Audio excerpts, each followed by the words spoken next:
A situação de estar no fundo do poço, ela é mencionada pelo nosso querido colega Davi, muito tempo atrás. Lá no Salmo 40, ele diz assim: esperei com paciência pelo Senhor, Ele inclinou para mim e ouviu o meu clamor. Tirou-me de um lago horrível, de um charco de lodo, que é pior do que um poço, mais ou menos aí. Pôs os meus pés sobre uma rocha e firmou os meus passos. Pôs um cântico na minha boca. Então, ele diz assim: pôs um novo cântico na minha boca. Isso quer dizer o quê? Que já tinha um outro anterior. Foi um novo. A gente aprende no fundo do poço é o seguinte: eu louvo e agradeço a Deus, daí vem a bênção, daí eu louvo e agradeço a Deus de novo. Não, só depois que me tirar daqui. Não é o processo biblicamente perfeito. O hino de louvor ao nosso Deus, muitos o verão e temerão e confiarão no Senhor. Bem-aventurado o homem que põe no Senhor a sua confiança e que não atenta para os soberbos, nem para os que se desviam para a mentira. Então vejam até agora o que nós vimos. Fundo do poço tem um significado literal, físico, e tem um significado de abatimento, de beco sem saída, de tendo tentado tudo, não encontrei meios, então é o seguinte: eu estou no fundo do poço.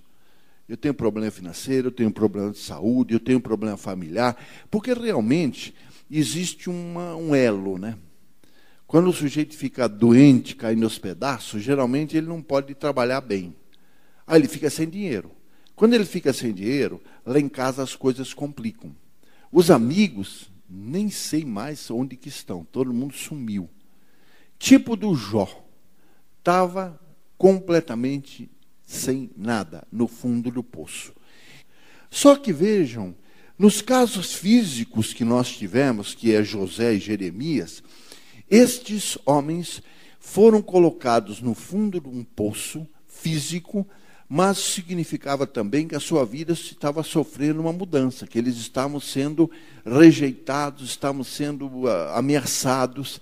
Mas Deus usou esse tipo de situação para cumprir as promessas que haviam sido dadas a eles anteriormente. E eles acabaram bem.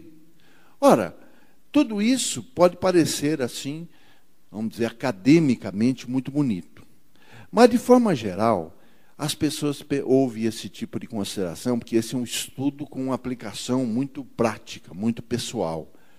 E diz assim: tudo bem, pastor, mas acontece que você não sabe, não conhece o fundo do meu poço. Está muito bom, falo isso, mas eu estou orando por um emprego faz não sei quanto tempo, eu estou com essa doença aqui que não sara de jeito nenhum. Eu, sinceramente, venho aqui, ouço a mensagem, participo do culto, faço isso, faço aquilo, mas quando eu fico sozinho lá em casa, ou quando acordo de manhã, eu me sinto no fundo do poço. Primeiro lugar, não existe meu poço e seu poço.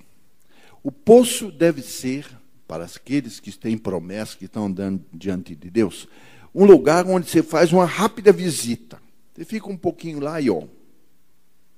Na realidade, os poços são preparados pelos nossos inimigos espirituais com seus colegas materiais que dão uma mãozinha, né? De vez em quando uma mãozona, mas tudo bem. O nosso amigo Davi, de volta aqui, ele fala a respeito disto em 2 salmos, talvez em mais, mas nós anotamos 2. Visto que sem causa me armaram ocultamente laços, e sem razão cavaram uma cova para a minha alma. Veja que é um caso não do Davi sendo, vamos dizer, colocado numa emboscada, onde fizeram ali uma trincheira. Ele não fala que cavaram uma cova para ele tropeçar com seus pés. Ele está falando de uma cova para a minha alma, ou seja, algo que destrói a vida da pessoa. No Salmo 57 ele diz: armaram uma rede para os meus passos, a minha alma ficou abatida. De novo, leva isso para o campo espiritual. Cavaram uma cova diante de mim, mas foram eles que caíram nela. Veja, Paulo e Silas, eles estavam fazendo a sua ministração, fizeram milagres, todo mundo ficou contra eles, e eles fizeram o quê?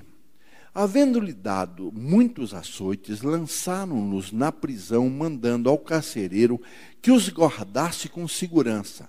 E tendo recebido tal ordem, lançou-os no cárcere interior, e lhes segurou os pés no tronco. Veja bem, eles foram presos porque estavam fazendo uma obra em nome de Jesus. Mas eles eram detentores da promessa do Ide, e eu serei com vocês o tempo todo. Só que quando o carcereiro recebeu a ordem de, presta atenção nesses caras que eles são perigosos, ele não colocou esse pessoal na primeira ala, colocou no segundo. E isto, até onde eu pude avaliar, essas masmorras, essas prisões, não são como as de hoje. Tem TV, sala de bilhar, frigobar, não é não. Eram escavadas na rocha, um buraco lá. E o que acontecia? Lá dentro, eles já estariam completamente subjugados. Só que esse carcereiro, preocupado com a ordem que recebera, prendeu os caras no tronco, que é aquele negócio que põe o pescoço, as mãozinhas, os pezinhos assim, e fica numa posição meio desconfortável. O que aconteceu? Perto da meia-noite, Paulo e Silas oravam e cantavam hinos a Deus, e os presos escutavam. De repente, sobreveio um terremoto tão grande que os alicerces do cárcere se moveram e abriram-se todas as portas e foram soltos os grilhões de todos. Não adianta. Pode botar no último pavimento, pode prender no tronco, pode botar algema. Se alguém está no fundo do poço, ele tem que lembrar que existe alguém que está zelando por nós, porque é um negócio complicado, né? Eu estou no fundo do poço. Quem é que vai saber que eu estou no fundo do poço? Quando eles vieram me buscar aqui, eu já torei com 5 quilos de peso, magrinho, morri. Só que a Bíblia diz que lá do fundo do poço, como o nosso amigo Paulo e Silas, que estavam louvando e estavam orando, eles estavam mandando o recado de que eles precisavam de um auxílio. E a Bíblia diz em Romanos 8:26, da mesma maneira também o Espírito Santo, ajuda nossas fraquezas. Nós não sabemos como havemos de pedir como convém, mas o mesmo Espírito intercede por nós com gemidos inexprimíveis. Então, na realidade, todos nós já passamos por fundo de poço, talvez ainda tenhamos que passar por alguns.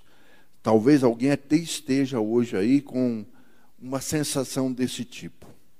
E para concluir, eu quero considerar o seguinte: fundo do poço não é lugar para chorar, é lugar para louvar a Deus, como fizeram Paulo e Silas. O fundo do poço não é lugar para reclamar. Por que eu estou no fundo do poço? O que eu estou fazendo aqui? É um lugar para a gente orar a Deus. Falou, Deus, eu estou no fundo do poço. O Senhor me deu apoio. Novamente, Paulo e Silas. Fundo do poço não é lugar para ficar desanimado, mas, como diz Davi, esperar com paciência no Senhor. Esperar é um processo muito desagradável, cansa, mas a gente aprende.